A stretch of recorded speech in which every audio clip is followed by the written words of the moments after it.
esta presión de vapor que les mencionaba, fíjense que conforme vamos aumentando la temperatura, va a llegar a un punto en donde todas las partículas van a tener suficiente velocidad para poder escapar del estado líquido al sólido. Ahí se llega al punto de ebullición.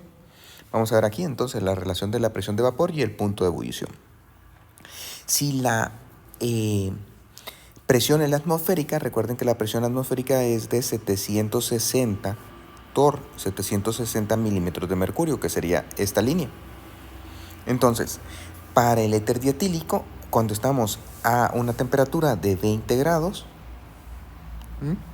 entonces la presión no es suficiente para que todas las partículas tengan, la temperatura no es la suficiente para que todas las partículas tengan la velocidad para escapar al estado gaseoso, porque lo que los detiene es, recuerden, la presión atmosférica. Conforme vamos aumentando, noten que la temperatura al aumentar aquí ya a este punto, 34.6 grados Celsius, entonces la velocidad de las partículas del éter es lo suficiente para que todas escapen a la fase gaseosa y tendríamos el punto de ebullición normal a una atmósfera. Si la presión fuera, por ejemplo, 800 torr, que es un poco superior a una atmósfera, entonces nuestro punto de ebullición sería esta temperatura de aquí. Tendríamos que tirarla para abajo y leerla aproximadamente, vean, 36 grados Celsius. Ahora, para el etanol, entonces tendríamos aquí que vean que aquí las presiones de vapor son más bajas. A 0 grados tendríamos aquí, a 20 grados la presión no llegaría ni a 100, compárenla con la del éter. Siempre habrían algunas partículas que tienen suficiente velocidad para pasar al estado gaseoso, pero serían muy pocas. Conforme vamos aumentando la temperatura, vean que la velocidad promedio de todas las partículas va siendo superior, y entonces aquí ya la presión de vapor sería de 400 torr a una temperatura aproximadamente 62 grados Celsius.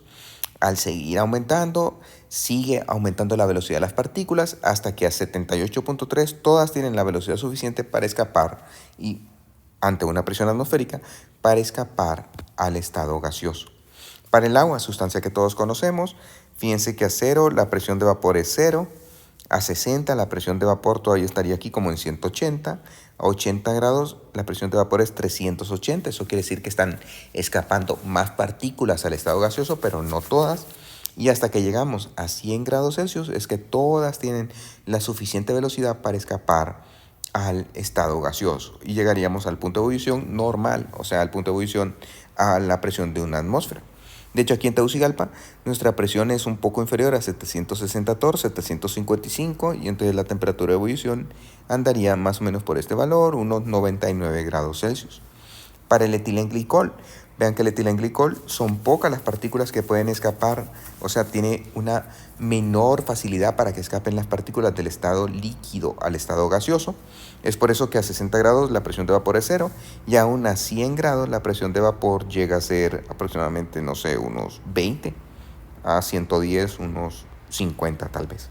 Entonces, dependiendo de las partículas y dependiendo de las fuerzas intermoleculares que las mantienen retenidas, entonces así va a estar el punto de ebullición. Recuerden que si las fuerzas son muy débiles, entonces las partículas van a poder escapar más fácilmente del estado líquido al estado gaseoso, y conforme aumentemos la temperatura, aún con mayor facilidad, como es el ejemplo del éter. Y mientras que en el etilenglicol, debido a que las fuerzas intermoleculares son más fuertes, es difícil que escapen al estado gaseoso, y aún a temperaturas elevadas, sí que al aumentar la temperatura escapan con mayor facilidad, pero aún mucho más difícil que para el agua, el alcohol etílico o el éter.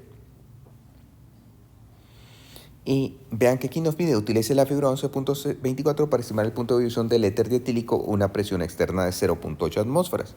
Entonces lo vamos a hacer a 0.8 atmósferas para todas las sustancias. Entonces 0.8 atmósferas sería 0.8 por 760, que ya les digo cuánto es. Bueno, aquí debe ser. Entonces,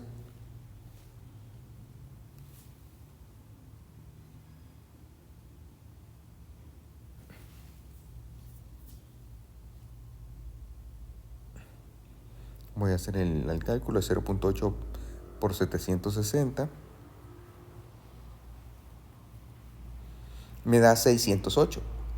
Entonces 608 torr, con lo cual sería aquí aproximadamente 600, ya que no es tan exacto. Y tendríamos que ver cuál es la temperatura, que si la presión fuera 600 torr o 600 milímetros de mercurio, el éter estaría ebulliendo en este punto. De aquí, vean aproximadamente unos 28 grados Celsius. Para el etanol estaría ebulliendo aquí aproximadamente unos 76 grados Celsius. Y para el agua, si estuviéramos en ese valor, estaría ebulliendo aquí, que entonces sería unos 95 grados Celsius, así aproximadamente siguiendo la gráfica. Vean que, como les digo, el punto de ebullición no es definitivo, sino que depende de la presión. Ahora vamos a ver en el estado sólido. El estado sólido se caracteriza porque ya están más ordenadas las partículas. Vean que de hecho van a tener así caras muy ordenadas. Para el caso aquí, en este caso de la fluorita, vean todas las caras cristalinas. La A es la pirita, el oro de los tontos le llaman. Y vean todas las caras muy definidas que tienen. O en la amatista también, que tendría sus caras totalmente definidas. Entonces el estado sólido se caracteriza por ese orden y también se presenta en celdas unitarias.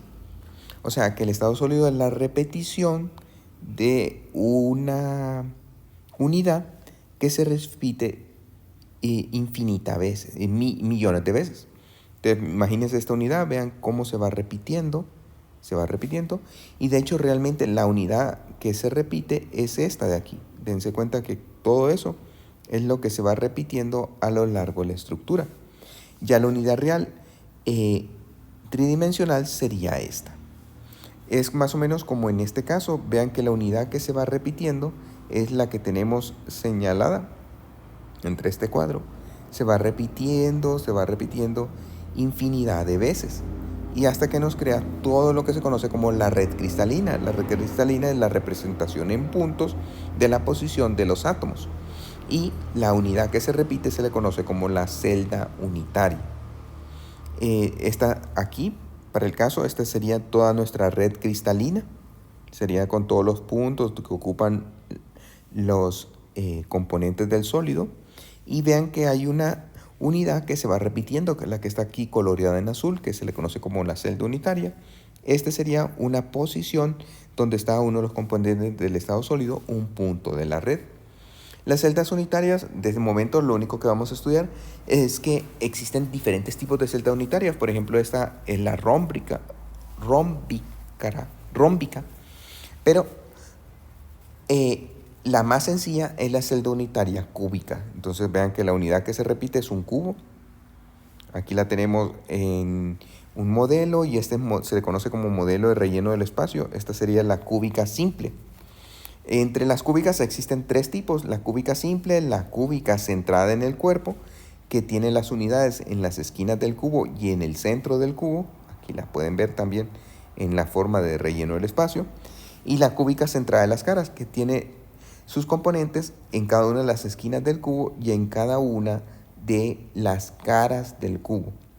Vean que esta estaría en la cara superior, esta de aquí, esta en la cara de la derecha, cara de la izquierda, cara de abajo, cara de atrás y cara de enfrente. Aquí tendrían cada una de las esquinas y en el centro del cubo, por eso cúbica centrada en el cuerpo, cúbica centrada en las caras. Los sólidos pueden ser diferentes tipos de sólidos. Por el caso del sólido molecular, el más conocido, el azúcar, que pese a que es muy sólida y eso, recuerden que fácilmente se funde. Al suministrarle una pequeña cantidad de temperatura, pasa al estado líquido, se vuelve caramelo. El de red covalente, que son las sustancias más duras, este es el grafito, vean aquí, y este sería el diamante, en donde todos los enlaces son enlaces covalentes. Recuerden que el enlace covalente es que comparten electrones los átomos. enlaces iónicos, en donde en el enlace iónico es que se ha transferido un electrón de un átomo al otro, por ejemplo el cloruro de cesio, que tendría una celda cúbica centrada en las caras, el, el sulfuro de zinc, o aquí la fluorita, el fluoruro de calcio, que esta sería su celda unitaria, la que estamos viendo aquí. Y en los sólidos metálicos, en donde tendríamos que la parte positiva del átomo está rodeado por los electrones, en una especie de océano de electrones. Fíjense que con esto hemos concluido la parte de fuerzas intermoleculares y les estaré asignando los problemas a resolver, así que estén muy atentos.